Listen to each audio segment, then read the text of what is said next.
listos, ya estamos alabando, ya entramos a los atrios con acción de gracia y con sacrificio de alabanza, como dice la Escritura, y ya estamos listos para iniciar nuestra conferencia de hoy en Casa del Rey. Recuerda que estamos en Coacalco, Estado de México. Aquí te invitamos a los servicios a partir de las 10:30 que empieza el servicio, y bueno, pues también subimos las conferencias a las redes sociales para que tú puedas escucharlas y puedas disponer, expresarlas, enviarlas a alguien que va a necesitar la palabra de Dios. Un servidor de Dios Espinosa le da la bienvenida y la bendición desde este lugar, en Coacalco, en el auditorio de San José II, Villa de las Flores, Coacalco. Y vamos a iniciar con la conferencia de hoy, la cual hemos titulado La gracia, un regalo para ser valorado. La gracia es un regalo para ser valorado. La verdad es que hay que estar en cabeza, porque vamos a aprender muchas cosas, vamos a ver muchas citas bíblicas, muchas de las cuales a lo mejor no las vas a poder escribir, pero yo te las voy a decir, ya después puedes verla. Pero bueno, nuestra gracia, un regalo para ser valorado. Todos sabemos que vivimos en la gracia, ¿verdad? Y que la gracia viene con Cristo, y que la gracia es un don que Dios nos dio, el cual no cuesta nada, y que es un regalo que no nos merecíamos. Y no porque yo lo diga, sino porque está escrito en la palabra del Señor. Pero tanto se habla de la gracia, tanto se dice de la gracia, que a veces pues ya lo tomamos como algo tan del día, como algo, pues sí, yo sé que Dios me ama y Dios su Hijo Jesús, y todo bien bonito, y la gracia. Pero la realidad es que la gracia la tenemos que valorar, porque la gracia es un don de Dios, pero que nosotros debemos de aclarar, nosotros debemos de valorar, de apreciar, porque con Dios no se puede jugar, ¿no?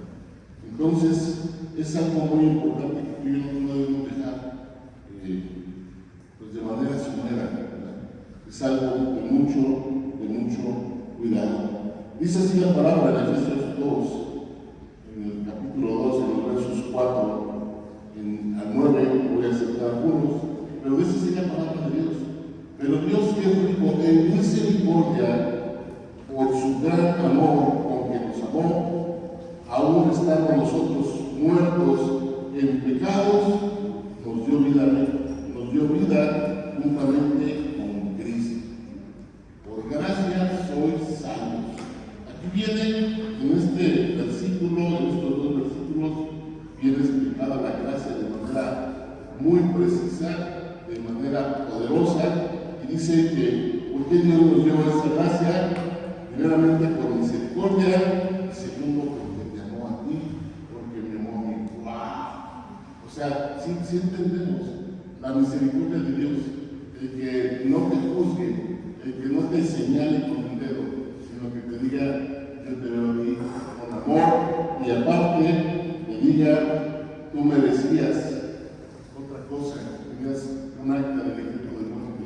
Dice, porque estábamos muertos en nuestros pecados.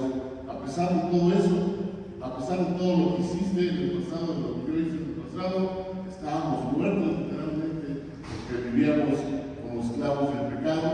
Dice el Señor, yo te doy mi misericordia y te doy mi amor. Y eso se llama gracia. Dice, por gracia sois salvos. ¿Qué significa salvación? Que no vamos a morir, que no vamos a ir al infierno eternamente, sino vamos a estar con Dios eternamente. Y dice después en el verso 8, porque por gracia sois salvos por medio de la fe, y esto no de vosotros, pues es don de Dios, no por obras para que nadie se gloríe. ¡Wow! Otra afirmación, otro concepto de poder que Dios nos da, y nos dice, eres salvo por tu fe. ¿Y la fe en quién es? En Jesucristo, en creer en el Hijo de Dios. Esa es la fe. Cuando tú decides creerle a Dios por medio de Jesucristo, Dios te da el don de la fe. Fe significa que crees y estás convencido de que Jesucristo es tu Señor y de que por medio de sus años de resurrección tú recibiste perdón, tú recibiste la bendición de la gracia, es decir, la salvación de tu vida. No porque hayas hecho algo, no porque no lo merecemos, no porque te portaste bien un día y ya digas, wow, ya me porté bien, Señor, mira allí. No, simplemente fue por misericordia y por amor que Dios te escogió. Y eso se llama un privilegio de la gracia. Amén. Entonces, todos sabemos que es bien la gracia de Dios. Es un regalo que Dios nos dio. Él puso su fe para que quedamos en su Hijo amado Jesús y no me lo merecía. Eso se llama humildad. Eso se llama venir ante Dios con un acto de humildad y de creerle al Señor, ¿verdad? Pero bueno, esta gracia, este don que tenemos, ¿desde cuándo viene? ¿Cuál es la historia de la gracia? ¿Por qué vivimos en tiempos de la gracia? Pero un día la gracia se va a acabar. Este regalo que nos dio, un día se va a acabar. Por eso la importancia de que hablemos de Dios, de que la gente pueda recibir la palabra, porque un día ya no va a haber gracia y entonces, como dice el Señor, ahí será el lloro y el crujir de dientes. Porque este regalo no es para siempre. Pero ¿desde cuándo empezó la gracia? Pues desde el tiempo que vino Jesucristo. Y entonces antes que hubo, es muy importante conocer la palabra de Dios. Lo importante de esto es que Dios siempre ha mostrado el anhelo de tener, escúchenme bien, Dios siempre ha tenido el anhelo de tener una relación íntima con su creación, es decir, contigo y conmigo. Ese es el anhelo de Dios, tener una intimidad, una relación personal contigo y conmigo. Y esto no es desde ahorita, es desde que Él hizo a Adán. Dios siempre amó a su creación, Dios ama a su creación. Cuando luego Jesucristo caminando durante 3 años, Él amaba a las multitudes, Él amaba al hombre, porque es su creación perfecta, la máxima creación, lo máximo que ha hecho Dios como creación, somos tú y yo. Wow. Por eso Él nos ama tanto, que siempre ha buscado la manera de tener esa interacción íntima con el hombre, con la humanidad. Wow. Eso es algo bien importante. Porque mucha gente dice, no existe Dios, se murió mi papá y nunca estuvo Dios. Yo le pedí esto a Dios y no pasó nada. A veces nos ha pasado a nosotros, ¿cierto? En una época de nuestra vida, cuando no conocíamos realmente a Dios, a veces nos preguntábamos, ¿dónde está? ¿Por qué si Dios es bueno, pasó esto? ¿Por qué si Dios es bueno, siempre me ha ido mal? ¿Verdad? ¿Sí o no? Pues solo me ha pasado a mí, nos ha pasado a todos. Pero hoy quiero decirte que siempre en el anhelo, en el corazón de Dios, siempre ha estado que intimemos con Él, que haya una relación personal, que haya una relación de confianza entre un padre y un hijo. Ese es el anhelo de Dios. Tú y yo no estamos solos en el mundo, tenemos a Dios, y no solo al Padre, tenemos al Hijo Redentor y ahora al Espíritu Santo que habita dentro de nosotros. ¡Wow! Tenemos todas las herramientas para tener una relación íntima con el Señor. Amén. Entonces, de esto se desprenden 2 principios bien importantes que tú y yo debemos de conocer. Porque es bien bonita esa relación con el Señor y buscarla también es bien bonita. Pero debemos de conocer a Dios. Y hoy es un día muy importante, el día del Señor, para decir quiero conocerlo más a Él. Porque tú te puedes pasar 10 años, 15 años. Yo permanecí muchos años en otro lado y nunca conocí realmente a Dios. Porque nunca me enseñaron cómo se tenía que conocer a Dios. Pero aquí sí sabemos cómo conocer a Dios. Mientras más conoces a una persona, más la puedes desear, más puedes sentir el anhelo de estar con ella. Yo tengo 30 años de casado. Te puedo decir que hoy amo más a mi esposa. ¿Por qué? Porque durante todo este tiempo la he ido conociendo. Ella me ha ido conociendo. Y cada vez que pasa cuando empieza a ver convivencia a través del tiempo, pues aprecias más a la persona, la amas más, se convierte en algo esencial en tu vida. Así sucede con la relación con Dios. Tenemos que aprender a conocer al Señor, a intimar con Él, porque si no te vas a morir, y si no vas a decir que Dios no existe, Dios es limitado, es un Diosito, como por ahí dices, no. Mientras más conoces al Dios de poder, más grande te vas viviendo. Imagínate, más conoces lo que hace Dios, más te vas a enamorar de Él, más te vas a unir a Él, que vas a conocer su poder, vas a conocer su gloria, vas a conocer su bendición, vas a conocer su mano que te sustenta. Entonces vas a decir, no, yo de aquí no me muero. Como dijo Pedro y Juan cuando fueron ahí al monte de la transfiguración y vieron que estaba el Señor Jesús ahí con Moisés y con Elías, ¿verdad? Ya estaban los tres platicando. ¿Y qué dijo Pedro a Juan? ¿Qué le dijo Pedro al Señor? Aquí hagamos una tienda y aquí nos quedamos. Bien listo, Pedrito, pues claro. Mientras más conoces a Dios, menos te vas a querer alejar de Él, fíjate. Y yo te puedo decir, mientras más he conocido al Señor durante estos años, hoy te puedo decir, si no estoy con Él, me muero. Fíjate, no puedo vivir sin su presencia en mí. Sería como no tener oxígeno para poder respirar, porque le he ido conociendo al Señor, ¿verdad? Y esa es una situación bien importante que me hace que yo sepa conocer a Dios, qué le gusta y cómo tengo que llegar con el Señor. Porque no es Juanito Pérez, no es X, es el Señor, el Dios de la gloria, el Dios de la victoria, el Dios que te da todo, es tu Señor, ¿verdad?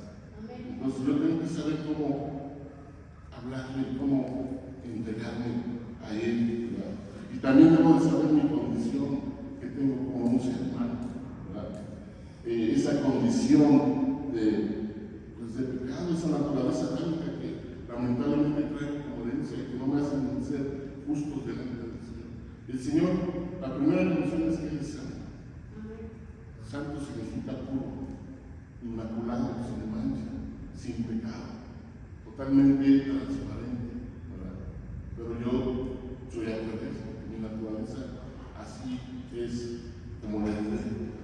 Y eso me separa del Señor. La Escritura en la carta de los Romanos 3, en el verso 23 y 24 dice: por cuanto todos pecaron y están destituidos de la gloria de Dios, siendo justificados gratuitamente por su gracia, mediante la redención que es en Cristo Jesús. ¡Wow! Dice, como todos pecamos, estamos lejos de Dios. Y tú lo puedes ver en el mundo. Tú puedes salir en la calle y tú puedes decir, ¿cuántos de aquí pueden decir que son hijos de Dios? Muchos van a decir que sí, y muchos van a decir que yo creo en el Señor, pero eso no es suficiente. Yo puedo hablarte de mis vecinos. Yo puedo decir, si ese vive en la casa 25, ese vive en la casa tal, y sé, lo conozco, pues ahí vive y lo veo salir, lo veo entrar, conozco a su familia y todo, pero nada más no hay intimidad.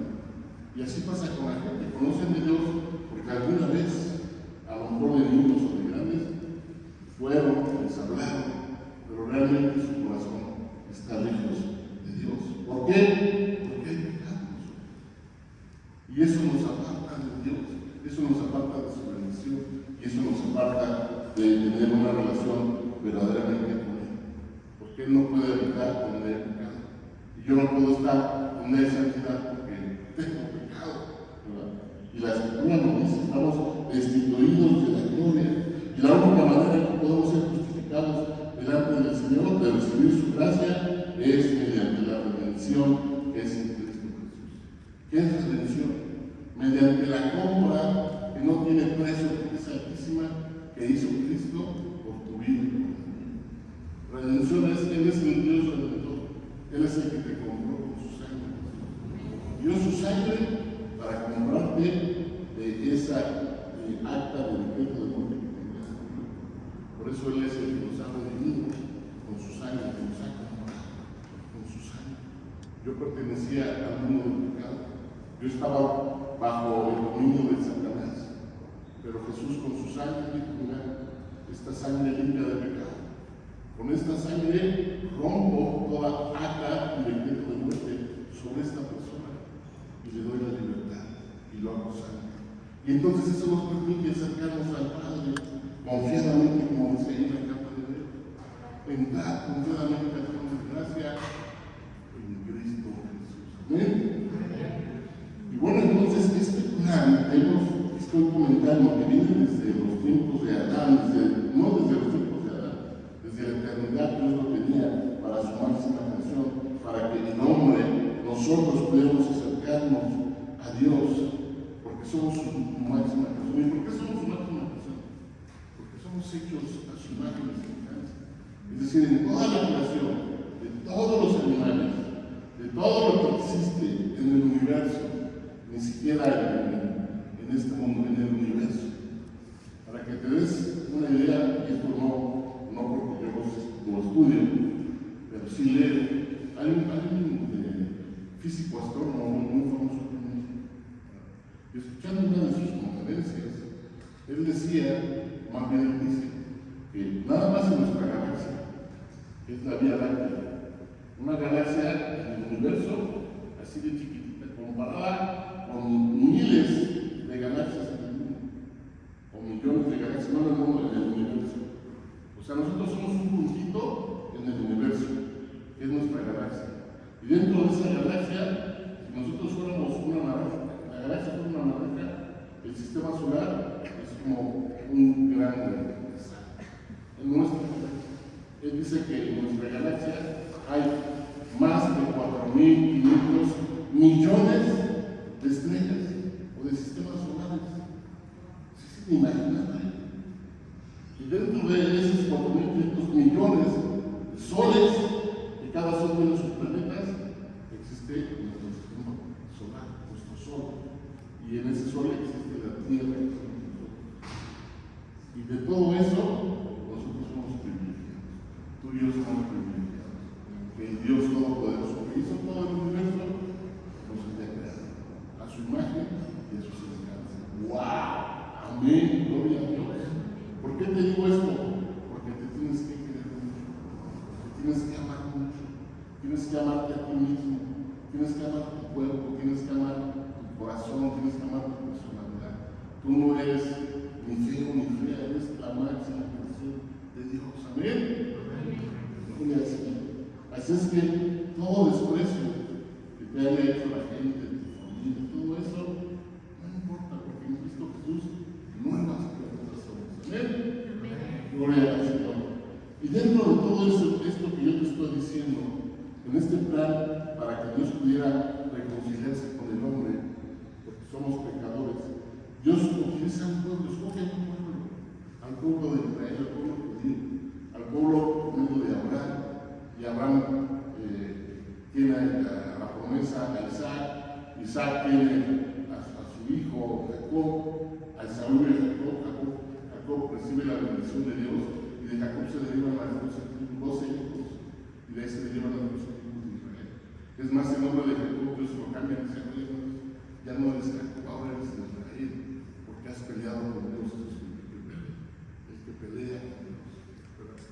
Y recibe la bendición de 12 hijos, las 12 tribus de Israel, y de ahí, para Real se cumple la promesa de Dios que le hizo a Abraham, que su descendencia iba a ser como la arena de la playa, como las estrellas de la incontables. Y ese es el pueblo que Dios escogió. ¿Y por qué lo escogió? ¿Porque eran muy buenos? ¿Porque eran especiales? No, mira lo que dice la palabra de Deuteronomio 7, versos 6 y 7. Dice: porque tú eres pueblo santo para Jehová, tu Dios. ¿Para qué escogió el pueblo? Para que fuera santo, apartado para Dios. Porque Dios solo puede habitar en la santidad, en lo que es puro y limpio. Dice: tú eres pueblo santo para Jehová tu Dios. Jehová tu Dios te ha escogido para ser un pueblo especial, más que todos los pueblos que están sobre la tierra. Y esta promesa ahora también es para nosotros, por medio de Jesucristo. Nosotros somos el pueblo adoptivo de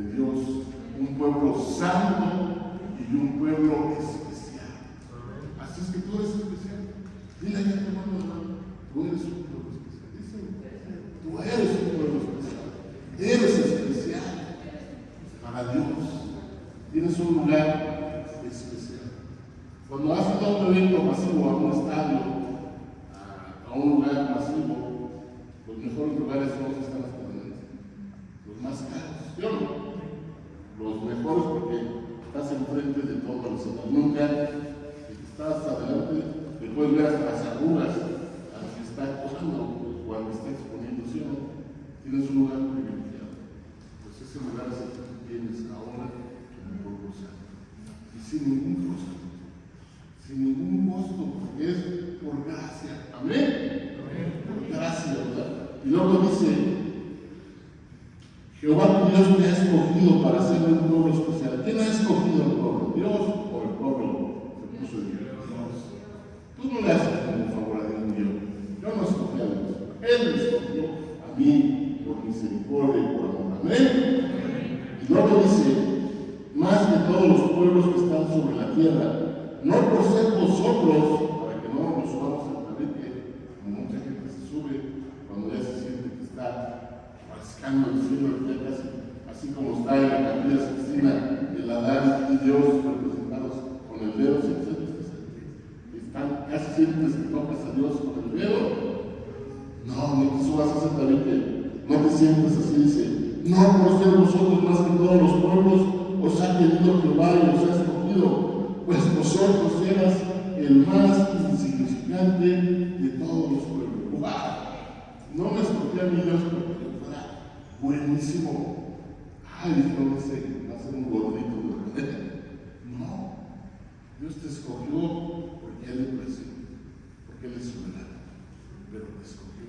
Siéntete privilegiado por eso, porque no valíamos nada, no éramos nada, éramos don nadie, pero Dios te puso en lugares especiales. Amén.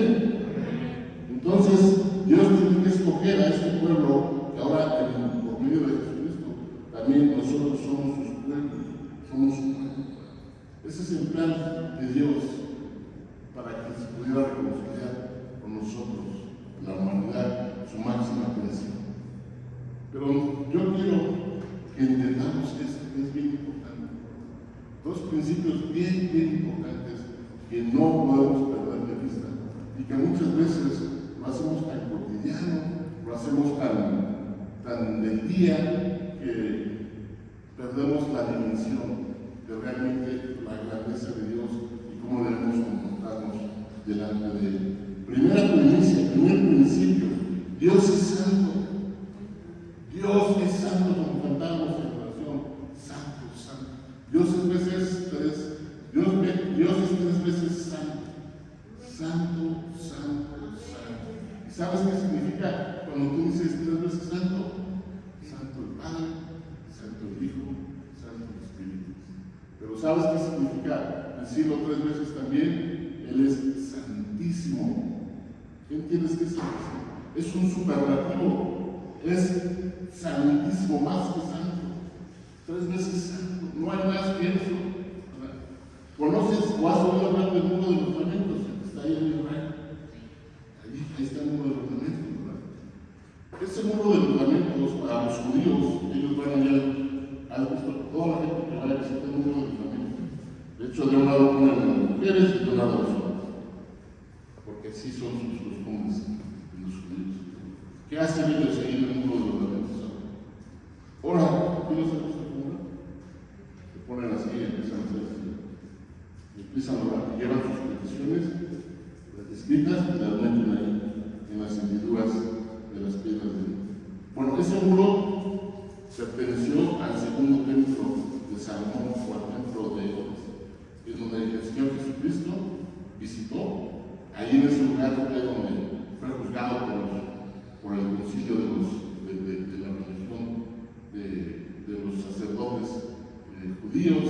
Ahí fue donde tumbó la mesa de los mercaderes. Ese es el gran templo o el segundo templo del rey Salomón. Y fue destruido a través del infierno. No voy a meter en esa historia. Pero ese muro, y ahora le llaman muro de los lamentos, que es el muro oriente, es el muro o es el lado, ahorita lo vamos a ver, donde ellos dicen que estaba el santo, santo, santo, lugar santísimo, donde estaba la presencia de Dios, ¿verdad? Y para ellos eso es muy especial, porque ese es el lugar donde Dios se manifestaba. Y por eso ese templo representa, ese muro representa un lugar especial para ellos, por eso ahí se concentran en el lugar. Ese es un dato muy importante. Dice en la primera carta de Pedro, en el capítulo 1, versos 15 y 16, sino como aquel que os llamó es santo. ¿Quién te llamó? Dios. ¿Y cómo es? Santo. Sino como aquel que os llamó es santo, dice, sed también vosotros santos en toda vuestra manera de vivir, porque escrito está, sed santos, porque yo soy santo. ¡Wow! Tu Padre, tu Dios Todopoderoso es santo. ¿Y qué dice Él? Tienes que ser santo, porque yo soy santo en toda tu forma de vivir, de ser. No nada más en la iglesia, no nada más cuando venimos aquí al servicio los domingos, o cuando estamos en oración, o cuando hacemos un evento, no, en toda tu forma de vivir, de ser. ¡Wow!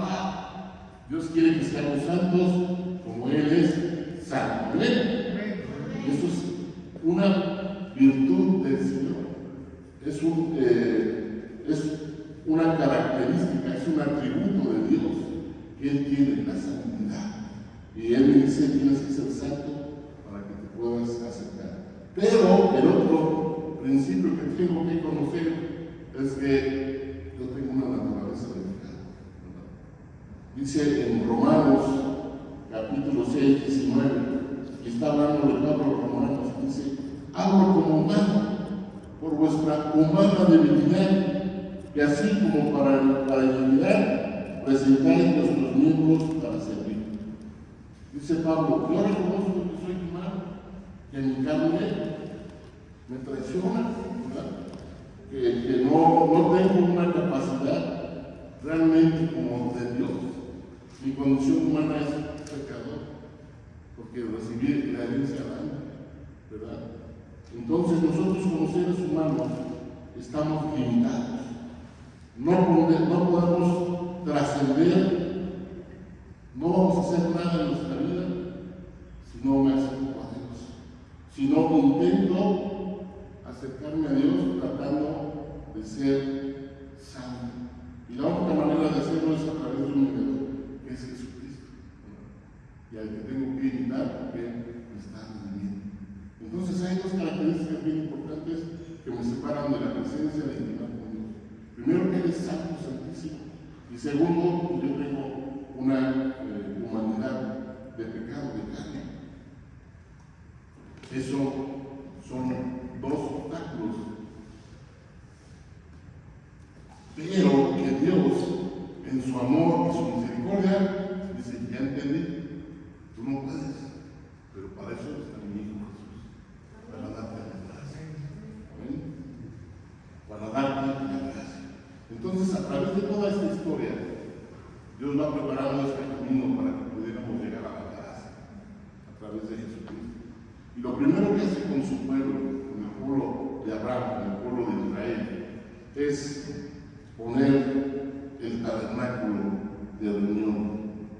¿Te acuerdas que Dios le dio a Moisés las tablas de la ley, 2 tablas de piedra? En donde Él le da sus estatutos y preceptos. Le da el instructivo, dice, mira, yo te escogí, yo los escogí como tú, pero acuérdate, yo soy santo. Y como Dios santo, aquí está lo que ustedes tienen que obedecer para que se puedan acercar. Y para que esto se pueda hacer de manera continua, permanente, todos los días, le manda hacer un tabernáculo de reunión. ¿Qué era el tabernáculo de reunión? Pues una tienda portátil. Recuerda que ellos andaban en el desierto, ¿verdad? Entonces, el tabernáculo era una tienda como de campaña, grandotota, como de esas, como las que ponen en las fiestas, en las fiestas. Nomás para que te des una idea, pero así de esas tiendas que montan el sábado para la fiesta y a los domingos. Así era el tabernáculo, hecho muy especial. Tenía un atrio te voy a decir las partes de lo que tenía el tabernáculo de Reunión. Primero tenía como un cercado que era a través de columnas de madera de acacia forradas con plata alrededor. Ese era el cercado del tabernáculo. Y entrando en medio de ese gran patio estaba el tabernáculo, que era la tienda, y tenía una puerta de acceso, que era la entrada al atrio, la entrada al tabernáculo. Una puerta muy especial que era hecha a base de lino fino, tendido, y tenía unos colores especiales, que era el rojo, el azul, bueno, más bien el escarlata, el púrpura y el azul. No me voy a meter a describir el tabernáculo. Esa era la entrada, pero el tabernáculo tiene unos simbolismos tremendos que los vamos a explicar en otra ocasión. Y estaba la entrada y estaba el atrio. El atrio es, tú has escuchado cuando vas a la iglesia, el atrio de la iglesia. ¿Pero qué es el atrio? ¿O qué era el atrio en el tabernáculo de Moisés? Bueno, pues el atrio era ese patio donde se efectuaban los sacrificios de animales. Tenía 3 muebles grandes, que era era el atrio, que tenía el altar de bronce, el altar de bronce que hace cuenta que era como un corralito hecho a base de bronce, en donde ahí traían a los cerdos, a los machos cabríos, y ahí efectuaban el sacrificio de sus hermanos. Ese era el altar de bronce. También existía lo que era la fuente de bronce, o lavacro de bronce. ¿Qué hacían en el lavacro de bronce los sacerdotes? Que eran los únicos que podían estar adentro del tabernáculo de reunión. Ahí se lavaban. Haz de cuenta que hacían el sacrificio del animal, lo partían como si fueran a preparar la barbacoa, lo echaban a las brasas en el altar de bronce, le sacaban la sangre, untaban la sangre, y obviamente pues eso era una carnicería. Ellos se llenaban la sangre, entonces ahí se lavaban se limpiaban la sangre. Y esa era la fuente de bronce. Eso era en el patio del atrio. Y dentro de la tienda, que también tenía una puerta a base de cortinas, estaba el lugar santo. En el lugar santo era el lugar donde existían algunos muebles muy importantes. Había una mesa, todo lo que estaba dentro del tabernáculo en el lugar santo era de madera de acacia revestido de oro. Todo era de oro. ¿Qué representa el oro? El oro representa la pureza de Dios, la santidad del Señor. El oro representa la realeza de Dios. Eso es lo que representa la grandeza, la realeza y la santidad de Dios. La fuente de bronce y el lavacro y el altar de bronce era el lugar de los sacrificios. Porque acuérdate que dice la palabra que sin derramamiento de sangre no hay perdón de pecado, no hay remisión de pecado. Ellos, para poder llegar hasta el lugar santísimo, para poder llegar a la presencia de Dios, primero tiene que haber un sacrificio, una muerte, ¿verdad? Un derramamiento de sangre. Solamente a través del derramamiento de sangre hay perdón de pecado. Por eso había esos sacrificios, ¿verdad? De estos animales, para que pudiera haber una ofrenda para el perdón. La gente ofrecía sus animales a sacrificio, ¿para qué? Para que pudiera haber perdón de sus pecados, ¿verdad? Cubrir su pecado. Para eso eran esos sacrificios. Y una vez que se efectuaba ese sacrificio, entonces los sacerdotes, el intermediario entre el pueblo de Dios y la gente, era un sacerdote que era de la tribu de Aarón. Eran los únicos que podían atender el templo. ¿Qué sucede entonces si una vez que hubo derramamiento de sangre, los sacerdotes pueden accesar al lugar santo? Y en el lugar santo existe la mesa de los panes de la revolución, una mesa de oro donde tenía representa cada pan a una de las tribus de Israel. Eran 12 panes puestos alineados, 6 y 6. Eran panes grandes. ¿Quién hacía los panes? Los sacerdotes. ¿Qué representa esos panes? El sustento que viene a través de Dios. ¿Qué dijo Jesús? Yo soy el pan de vida. El sustento, el alimento que Dios nos da a los hombres, a los hijos de Dios. Esos panes estaban ahí. También había unas copas que se llenaban de vino puro. ¿Qué representa el vino? La bendición. ¿Qué representa el vino venenoso? La alegría. Eso estaba allí en esa mesa. Otro mueble que había importante era el candelero de oro. Como este. O la menorá. Esto es lo que estaba adentro del templo del tabernáculo de Moisés. En Israel hay una menorá que es de tamaño real. Una menorá, no sé, esta está hecha de escala.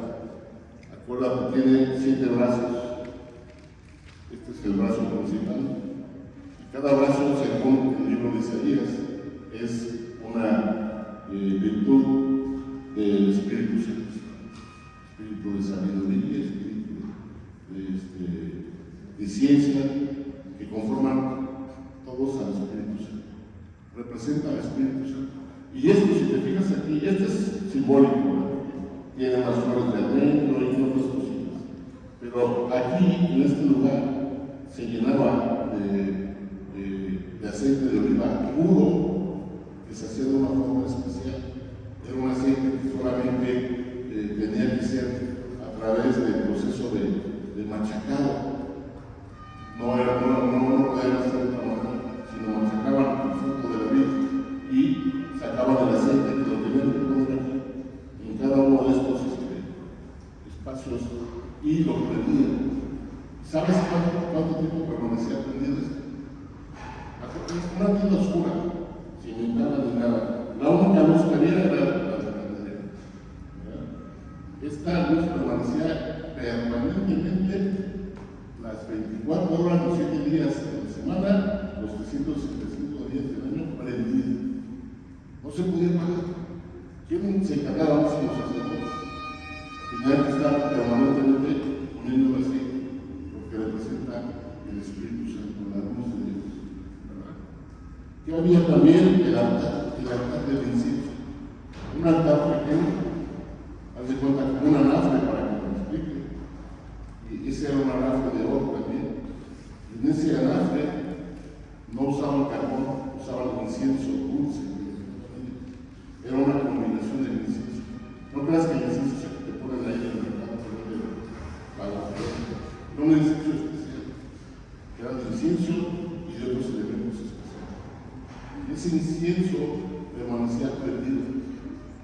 Y ese olor fragante representa las oraciones de los sacerdotes, la intercesión, para que puedan subir de manera agradable a la presencia de Dios.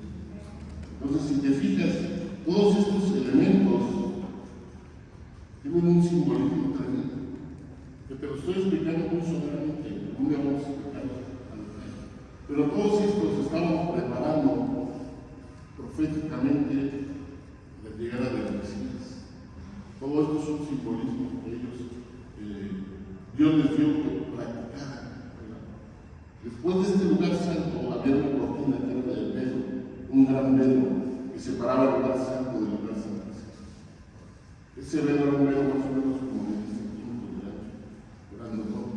El tabernáculo tenía como 5 metros de altura. Desde el piso, nada más quedaba un espacio así, como de 2 centímetros. Hasta arriba estaba ese velo. Ese velo también era de lino teñido en color azul, que representa el cielo, el color púrpura, que representa la realeza de Dios, y el color escarlata, que representa la sangre de Cristo. Y tenía bordados con hilos de oro, tenía bordados unos querubines vigilando, que emulan el cielo donde está el Señor. Sabes que Dios está en su trono, y sabes que está resguardado, sus guaruras son querubines. Y no son los querubines estos niños bonitos, gorditos, regordetos con alitas y así, no. Los querubines no son seres humanos, son ángeles. Tienen varias cabezas, tienen 6 alas. O sea, yo creo que lo vemos nos basta asustar. Pero esos son los querubines reales y están protegiendo ese lugar santísimo, simbólicamente. Y dentro de ese lugar santísimo estaba el arca de la alianza, el arca del pacto, que era una caja como de 75 centímetros por 1,20, como de 60 centímetros. Igual hecha de madera de acacia y toda forrada de oro. Y tenía una tapa que le llaman el propiciatorio. Y a ese lugar santísimo solamente el sumo sacerdote podía entrar una vez al año, que era el día de la expiación, lo que los judíos ahora le llaman Yom Kippur. Esa vez que entraban al año era para pedir perdón por todos los pecados del pueblo durante un año. Y el sacerdote entraba, y esa tapa que era totalmente de oro solo, que cubría esa caja, allá expresaba la sangre de los machos cabríos. ¿Para qué?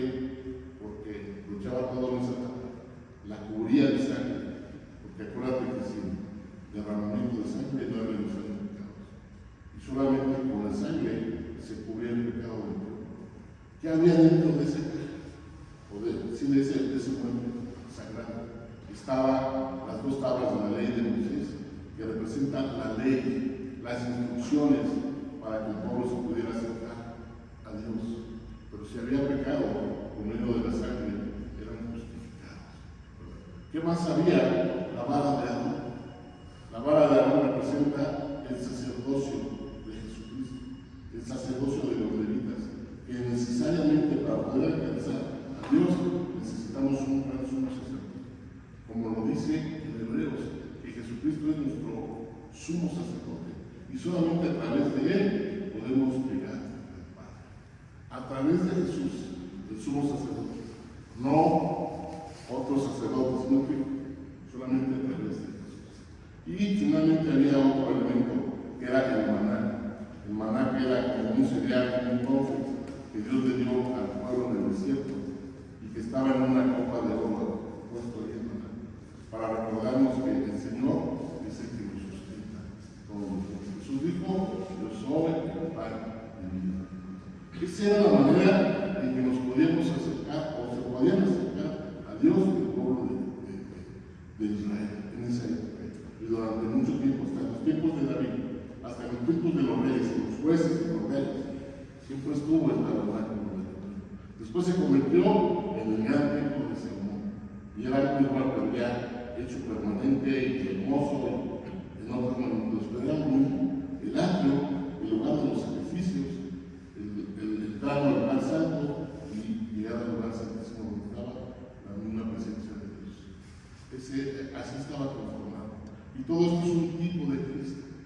¿Y por qué te cuento esto? Porque es bien importante saber que de ahí viene la gracia de Cristo después. Pero algo bien importante, pues para hacer el pan, para poder matar a los animales, para poder preparar el vino, el aceite, había enseres menores, había trinches, en la parte de afuera había trinches para la carne, todo eso, que eran de bronce. Dentro del lugar santo, las copas, los platos donde ponían los panes, los recipientes donde ponían el aceite, los trinches para el incienso, ahí todo era de oro. No podía ser otra cosa más que de oro. Y todo era un ritual preciso, un ritual exacto, un ritual donde no podía haber imperfección. ¿Por qué? Porque Dios es perfecto. Porque Dios es perfecto. Era un ritual riguroso. Los sacerdotes tenían una túnica especial, un uniforme especial. No me voy a meter en ese sentido, pero era muy especial. Y ese uniforme era sagrado. Todo lo que había era consagrado para Dios. Era sagrado para Dios. Muy especial. ¿Qué representa esto? Porque te lo estoy diciendo. Esto es la ley. Muchos dicen, es que eso era el tiempo de la ley. Y la ley mata, porque así lo dice el Nuevo Testamento. Sí. Y Y la ley también puede cumplir, sí, cierto. Pero también vamos a recordar cuando Jesús anduvo con sus discípulos en el día, en el sábado, que no podía, el pueblo de Dios hasta el día de hoy no puede hacer nada de sábado. Lo dedican totalmente a eso. ¡Wow! ¡Qué respeto! Ellos saben, a partir del viernes a las 7 de la tarde, ellos saben todo. No pueden hacer ningún tipo de trabajo. Ni siquiera pueden prender las cosas. No pueden prender su carro, porque todo eso representa un trabajo. Porque la Biblia dice que ni tu bestia, ni tus siervos, ni tú, ni nadie, ese día pueden realizar lo que decía comparado con un trabajo. Que tiene que ser dedicado a Dios. Entonces, ¿qué hacen ellos?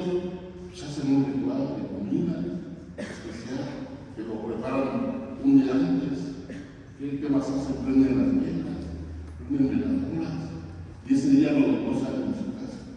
Lo dedican para estar orando, lo dedican para estar cantando en la oración. Un día, desde el sábado van a la sinagoga, desde el sábado a las 6 de la tarde, desde el viernes a las 6 de la tarde hasta el sábado a las 6 de la tarde. Todo el día. Dejan todo. Cero negocios, no se habla de negocios, no se habla de nada, simple y sencillamente dedican su persona a Dios. Y nosotros venimos aquí 2 horas y media y cuando termina el culto ya no se queda. ¿Por qué? La gran diferencia es que ellos están bendecidos y nosotros medio bendecidos, porque todo lo hacemos a medias. Pero Dios es perfecto. Dios te quiere bendecir como quiera. Como te dije, todo está consagrado. Ya no vivimos en ese tiempo, me queda claro. Y cuando Jesús andaba con sus discípulos en el sábado, los discípulos tenían hambre, no habían comido.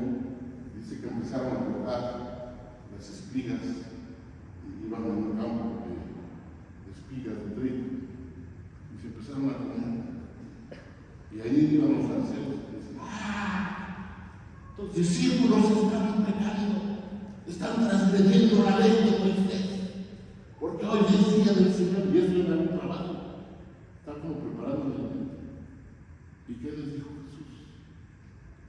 Dice: si te acuerdas, los únicos que podían, el pan de la proposición, déjame decirte eso antes, el pan de la proposición se llama de la proposición porque representa que tú le estás ofreciendo algo al Señor para que seas bendecido. Ese pan se quedaba ahí, lo hacían el sábado, lo hacían el viernes y lo dejaban toda una semana. Y el otro viernes lo levantaban, quitaban el pan viejo y ponían algo nuevo. Pero ¿qué es que hacían los sacerdotes con el pan viejo? Se lo comían. Era alimento para ti. Los únicos que podían comer ese pan eran los sacerdotes. Pero en los tiempos de David, cuando David andaba huyendo de Saúl, él llega al templo, al tabernáculo, en ese momento, y tenía hambre porque venían, y les dice al sacerdote, que estaba cuidando del templo: dame de comer, no tengo más que los panes de la proposición, los panes viejos. ¿Y qué tal? Que David su gente los come. ¡Wow! Era un pecado mortal. Y entonces Jesús le recuerda eso a los fariseos. Y le dice: si te acuerdas de David, cuando no había de Saúl, comió con su gente los panes de la proposición. Y le dice Jesús: ¿sabes algo? Yo soy Dios instituyó el sábado para que el hombre pudiera descansar, no el hombre para respetar el sábado. Es decir, primero es Dios y tú y la oración. La ley Dios la hizo para beneficio del hombre, para que el hombre se pudiera acercar a Dios, no para matar al hombre. Lamentablemente la naturaleza del hombre no la puede cumplir, no la podemos cumplir. Por eso Jesús dice: yo no vine a quitar la ley, no vine a abogarla, no vine a desecharla, vine a que se cumpla la ley. ¿Cómo? A través de su sangre, a través de su misericordia, para que nosotros podamos cumplir, ¿verdad? Pero primero es el hombre, no la ley. La ley se hizo para que Dios y el hombre se pudieran acercar, no para condenar al hombre. Eso lo dice Jesús. Y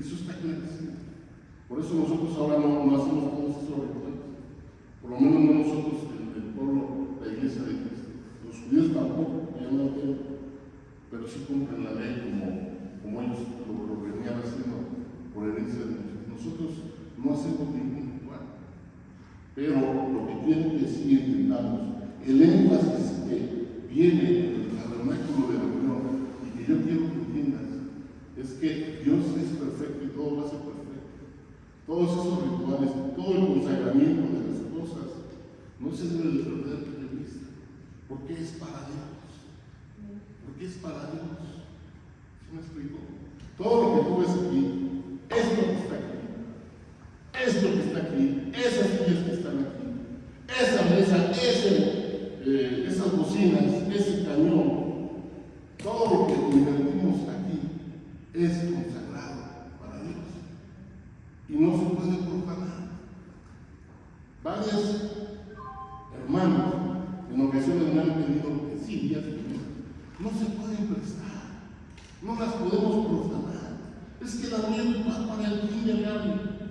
No es para el servicio de Dios. Esto es para el servicio de Dios. Y aquí empieza el respeto, y aquí empieza tu corazón inclinado a agradar a Dios. Sí, pero ya no vivimos en la época de la ley, pastor. Sí, yo lo entiendo.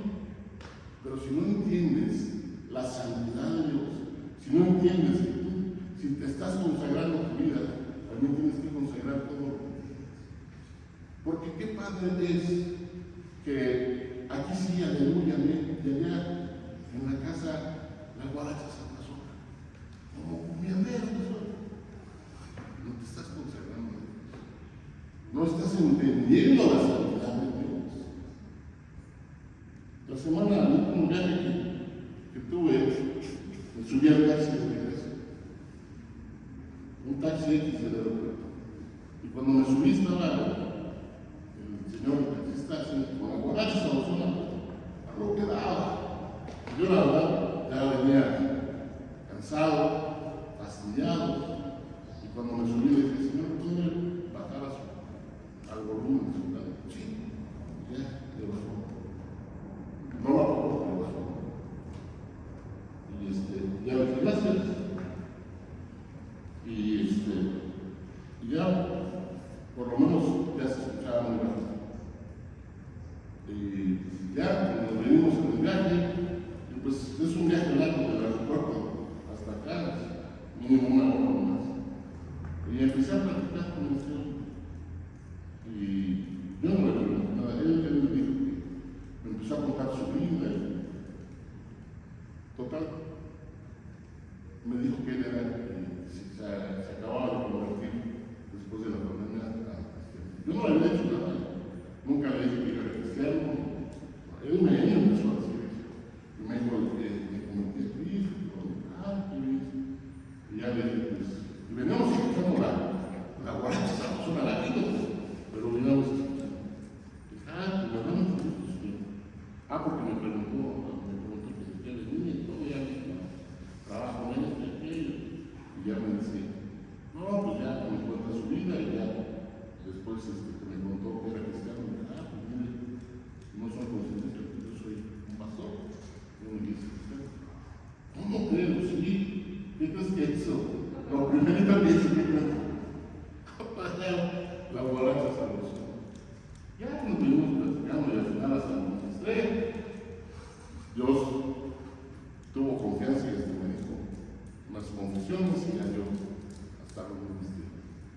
Pero imagínate si yo como pastor o como hijo de Dios, olvídate de ser pastor, como hijo de Dios, si cuando me hubiera subido ese taxi y oigo la guaracha sabrosona, yo vivo en el mundo y esa música fue parte de mi vida muchos años. Imagínate si me hubiera subido esa música que llega al corazón. Sientes y de repente empiezas a moverte. Y lo puedes ver en un niño, poner una música así, el niño no sabe de música, pero con él vas a ver cómo se siente así. Porque esa música, el gobierno no tiene Satanás, quiere llegar al corazón. ¿Sabes algo de esto? Si yo me hubiera subido ahí, híjole, como la esposa de Lot, añorando como el pueblo de Egipto, añorando los peces y los berros y las verduras de Dios. Y lo hubiera vez de decirle al Señor, baja, yo le digo, súbale un poquito, vengo fastidiado, a ver, para entrar en la Biblia. Imagínate si yo hubiera hecho eso, porque yo ya no estaba. Si yo no hubiera hecho eso a ese Señor, y que de repente me hubiera dicho, yo soy cristiano, ¿tú crees que yo me hubiera podido decir que soy pastor? Qué pena, me hubiera quedado callado, me hubiera avergonzado el Espíritu Santo con eso. Gracias a Dios, fue todo lo contrario y me pude. Entonces, tu vida tiene que ser consagrada a Dios. Las cosas que tienes en tu casa tienen que ser consagradas a Dios. Si las cosas de la iglesia son consagradas a Dios, tienen que ser consagradas a Dios. No te digo que ya no las puedes tocar, ¿no? O sea, son para el servicio de Dios. Si se rompe una silla, compro otra. Si esto se rompe, pues compro. Tampoco vamos a levantarnos una cara de estas cosas, pero si son consagradas para el servicio de Dios. Porque Dios es santo, a Dios hay que darle lo mejor. Amén. Y eso es en tu vida. Desde tu vida.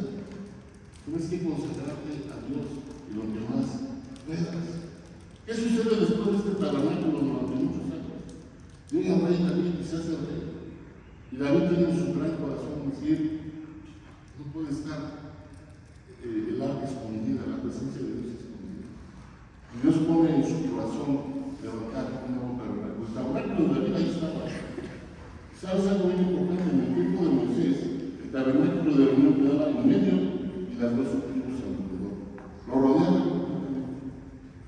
¿Qué significa esto? ¿Qué simboliza? Que Dios quiere habitar en medio de nosotros, en medio de su pueblo, en medio de ti y de mí. Ese es el anhelo de Dios, pero con un orden, con santidad, con respeto, ¿verdad? No concibo que en la iglesia, si estoy hablando de las cosas de Dios, que esté adecuado para el Señor, pues menos que vengamos, no voy a la iglesia, que vengas todo chuzo, que vengas, desde ahí empieza la santidad, desde ahí empieza la santidad, tu consagración a Dios. ¿Cómo quieres presentarte al Señor? Eso te debe importar. Dios hace las cosas perfectas, ¿por qué tú y yo no las empezamos a hacer? Empezamos por las autoridades. Les entregamos allá las niñas aquí.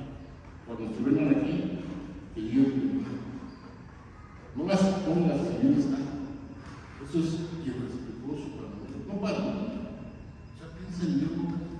Piensa en lo mejor que le tienes que dar a Dios. Hazlo bien. Tus diezmos, tus ofrendas, hazlo bien. Si le vas a dar dinero, hazlo bien.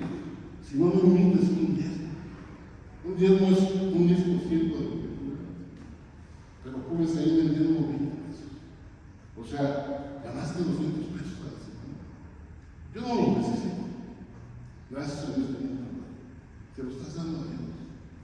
Y si sirve para la bendición de Dios, wow, qué padre. Esto que se mete aquí sirve a veces para complicar un poco la vida. ¿Por qué? Porque así está escrito. Tenemos que atender lo que Dios quiere. A lo mejor yo digo, ya para, estoy robando la bendición. Yo quiero que tú seas bendecido, que le cumplas a Dios con tus ofrendas, que estés aquí perfectamente alineado a la santidad que Dios te está pidiendo. No engañes a nadie. O sea, el único engañado es que estás cortando tu bendición. Los judíos son una vergüenza del mundo. Los judíos son bendecidos. ¿Por qué? Porque ellos lo hacen perfecto para Dios. Dan sus diezmos, sus ofrendas, como deben de ser. Ayuda como deben de ser. Respeta como deben de ser. Pero nosotros, el pueblo cristiano, todo le dice, todo ahí como sabe. Ay, ¿cómo sabe? Pues ahí está el pastor. Él es el sacerdote del templo. Dice ahí en la carta de Pedro que ahora todos somos reyes y sacerdotes. Tienes el mismo compromiso que yo. La única diferencia es que yo Dios me hizo un don para la iglesia, pues poderlos compartir. Es lo único. Todo lo demás soy igual que tú y los mismas responsabilidades y los mismos compromisos que tengo ante Dios los tienes. Y tenemos que hacer las cosas bien y con perfección para Dios. Porque así está establecido por Dios, no por mí. Y en la medida en que tú y yo le cumplamos a Dios, Dios entonces te va a dar. ¿Por qué no sano? ¿Por qué a pesar de que voy a la iglesia? ¿Por qué? Pues simple y sencillamente porque no respetas a Dios como Él quiere que lo respetes. Nada más por eso. Lamentablemente la iglesia de hoy, que es el segundo templo o el segundo tabernáculo de David, todo lo que te platicé del tabernáculo de David lo puedes ver en el libro de Dios. Ahí viene. No para que digas que no, que de dónde lo sabes. Ahí viene todo lo que dije, ahí viene a detalle. Así, milimétricamente explicado. En el segundo templo que David construye, en el segundo tabernáculo que viene en el libro de segundo de Samuel, en el primero de Crónicas, David levanta también una tienda, pero muy diferente. Una tienda que tenía el atrio, el lugar santo y el lugar santísimo. David levanta un tabernáculo. Estaba en otro lugar, en Gibón, el tabernáculo de Moisés, ahí existía, pero David hace otro. Porque por circunstancias que Dios le pone, él hace un tabernáculo nuevo. Y es un tabernáculo, una tienda simple. Y lo hace en el monte de Sión, es decir, en el monte Moriah, en donde está el templo de Salomón, el segundo templo, el muro de los lamentos. Ahí David construye una tienda, un tabernáculo. Pero es un tabernáculo simple. Estaba así igual, un rectángulo protegido por los dedos, pero ya no tiene atrio y ya no tiene lugar santo. Siempre sencillamente tiene el arca de la alianza, la presencia de Dios, el lugar santísimo. ¿Y qué pasó con todo lo demás? Pues es un tabernáculo profético a la llegada de Cristo. A la llegada de Cristo. La misma presencia de Dios habitando en medio nuestro, solamente a través del mediador que es Cristo Jesús. Ya no necesitamos sacrificios de animales, ya no necesitamos pagar ninguna ofrenda física, ¿verdad? Ya no necesitamos un lugar santo, porque ahora tenemos acceso directo al Padre por medio de Jesucristo. El arca de la alianza representa a Jesucristo. Él es el arca de la alianza. Él es el arca del pacto entre los hombres y Dios. Por eso el tabernáculo de David solo tiene el arca de la alianza, el sumo sacerdote Cristo Jesús. ¿Y qué hacía la gente? La gente se acercaba alrededor del tabernáculo y tenía acceso directo para Dios, como ahora lo hacemos conmigo. ¿Y qué hace David entonces? Porque ya no hay rituales de los sacerdotes ahí. ¿Qué hace? Instituye a personas que no eran sacerdotes. Dice que instituye a Asaf, un judío, instituye a muchas personas que ni siquiera eran judías y los pone como cantores alrededor, allí. ¿Y sabes cuánto tiempo cantaban? ¿Cuánto tiempo tenían que tener reunido el incenciario en el tabernáculo de Moisés y la luz del menorá? Los 7 días de la semana, los 65 días del año, las 24 horas. Y eso hace David, instituye ahora cantores para que canten los 7 días del año, las 24 horas del día, los 365 días. Y eso se llama sacrificio de alabanza. Eso se llama sacrificio de alabanza. Es decir, la presencia de Dios delante del pueblo ahora lo que causa es gozo, causa intimidad, causa una relación indirecta por medio de Jesucristo. Eso es profético para la llegada de Cristo, para que viniera la gracia. Ya no necesitas matar animales y derramar la sangre cada vez que quieras ver la presencia de Dios, no. Pero sí necesitas al mediador, el arca de la alianza, Cristo, el Salvador, para que tú te acerques con alabanzas, con adoración a Dios. ¿Para qué? Para que recibas la bendición de Dios. ¿Me explico? ¿Qué pasa entonces ahora? La iglesia se instituye, la iglesia de Cristo, la iglesia que somos todos nosotros, para que lo entendamos en el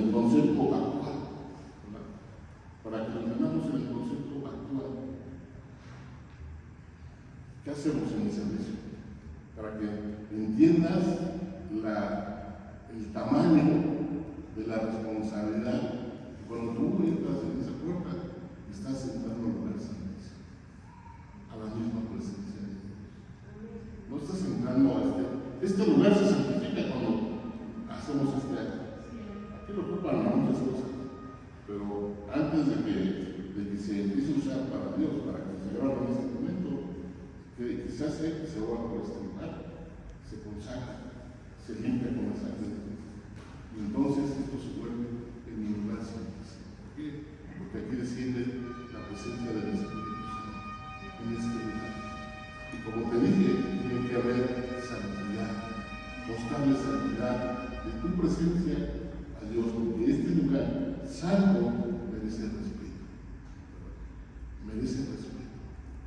Por eso aquí tiene que haber orden, tiene que haber ese respeto a Dios en todos los sentidos. Si vas al baño, pues procura ir antes de que empiece la presencia, empiece a bajar la presencia de Dios. Si no vas a llegar a la alabanza, estás perdiendo el sacrificio de la alabanza.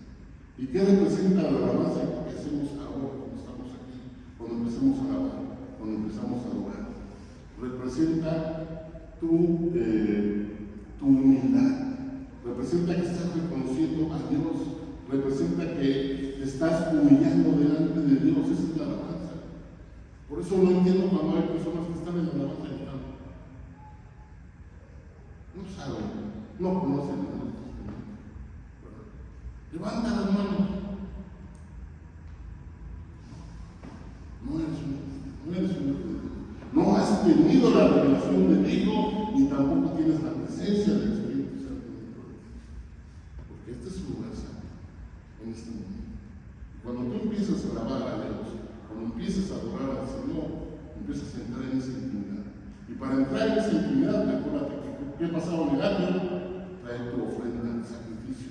Ahora dice la palabra, ya no es un sacrificio de animales, es sacrificio de alabanza. Decirle a tu cuerpo, decirle a tu alma, sujétate y obedece al Rey de Reyes y al Señor de Señores. Tu cuerpo, tu mente, tu corazón, a lo mejor no lo va a querer hacer, pero tú traes ese sacrificio y dices, ¿cómo de qué?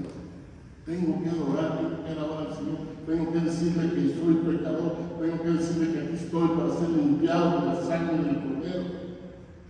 Y entonces te metes en la alabanza y te metes en la oración, porque le estás ofreciendo tus panes de la proposición al Señor. Estás ofreciendo tu carne a Dios, le estás ofreciendo tu corazón a Dios, le estás rindiendo tu vida, lo que tú eres, y lo estás reconociendo como tu Señor y tu Rey. ¡Wow! Eso es lo que representa la alabanza y la adoración, ¿verdad? Eso es lo que representa. Y lo tenemos que hacer con respeto, lo tenemos que hacer pensando conscientemente a quién quieres agradar y con quién te quieres inclinar. Eso es la alabanza y la adoración a nuestro Dios. Eso es el atrio, que se convierte en el atrio de este lugar. ¿Qué sucede entonces cuando nosotros pasan aquí las peticiones? ¿A quién quieres que oremos? Estamos entrando en el lugar santo, en donde estamos levantando las oraciones a Dios como incienso agradable a Dios. Si Él ya vio que te humillaste, si Él ya te perdonó, entonces puedes orar, puedes pedirle, puedes decirle, aquí está mi voz, que suba hasta aquí, hasta el tercer cielo, porque el abogado que tengo, Cristo Jesús, es mi intercesor. Y por medio de esa intercesión de Cristo, pues atiende su intercesión. Atiende, porque Él tiene la fe en mí. Tiene la fe de que yo lo voy a sanar, tiene la fe de que lo voy a sacar del problema, tiene la fe de que yo le voy a dar trabajo, tiene la fe de que voy a sanarlo, tiene la fe de que voy a suplir su necesidad. ¿Por qué no sanas? ¿Por qué no te salen las cosas bien aún estás aquí? Porque no lo estamos tomando en serio. Porque no lo estamos haciendo como ellos lo hacían. Entonces, puedes levantar tu voz con fe. Puedes levantar tu voz y entonces decirle a Dios, wow, aquí estoy. Sé que me escuchas, porque ya te entregué lo que soy. ¿Verdad? A lo mejor te estoy predicando algo duro, y muchos de las prédicas que he hecho, que he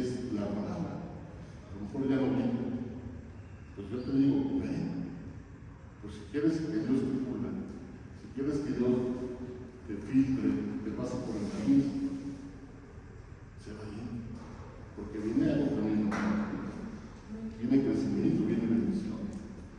Pero no te olvidamos, no podemos ser los que osaban hacer las cosas diferentes. Dios no va a pasar ahorita, pero Dios lo ha contado. Usa de meter la mano, me dijo que iba a ayudar y que fue a la carretera. Los que querían profanar, los que profanaron el templo, el tabernáculo de nuevo, lo vieron. ¿Por qué? Por falta de respeto. No vamos a morir físicamente, pero espiritualmente. Un día va a ser tan aburrido y no encuentras aquí que tu espíritu ya se secó, cuando debería de florecer. Entonces, ¿qué tengo que hacer? Estamos ya en la alabanza, entramos a las peticiones para que suban como incienso agradable al Señor. ¿Y cómo intimamos con Dios? Pues con la palabra. Como yo lo estoy citando, conociendo a Dios, ¿qué le gusta a Dios? ¿Cómo me tengo que comportar? ¿Cómo tengo que cambiar mi vida? Me tengo que perfeccionar en el modelo de Cristo Jesús. Esta es la manera en que estamos intimando con Dios, conociendo, sentir la presencia del Espíritu. Porque si no, ¿qué chiste tiene que ver que hace cada 8 días? Si tu vida sigue siendo igual que antes, mejor vete ya enfrente, mira. Ahí es muy fácil. Como dijo una hermanita hace 8 días, ¿dónde le echo la limosna? Allá sí las limosnas. ¿Limosnas a Dios? No, aquí no son limosnas. Aquí es lo mejor para Dios. Aquí tu vida para Dios. Lo mejor que tienes es tu vida bien y dásela para que el Señor sea recíproco contigo. Sed santos porque yo soy santo. Amén. Yo te motivo a eso, a que te acerques al Señor. ¿Cómo vas a tener intimidad con el Señor? Como era 24/7. Todas las horas de la semana, las 24 horas, los 7 días de la semana. Así, nosotros ahora somos templo del Espíritu Santo. Tenemos que estar consagrados para Dios todos los días. Aunque a veces no tengamos la capacidad, como Cristo Jesús en su misericordia, sí la tenemos, porque vivimos en la gracia. Pero siempre tienes que estar pensando que eres un hijo de Dios. Eso no se te tiene que olvidar. En la semana para que te vas a trabajar, ya no eres hijo de Dios, eres un hijo. ¿Sí me explico? No, tienes que consagrarte, ser lo mejor, tratar de darle a Dios no solo el domingo, lo mejor de tu vida. Sea respetuoso con Dios en este lugar. Sea respetuoso con Dios en tu casa. Dale lo mejor a Dios. ¿Verdad? Porque eso te va a retribuir en bendiciones. Eso, quizás Dios empiece a contestar todo lo que tú tienes de duda, o quizás todo lo que nunca ha salido bien, ahí se va a contestar. Así que en esta mañana, yo quiero que te pongas aquí.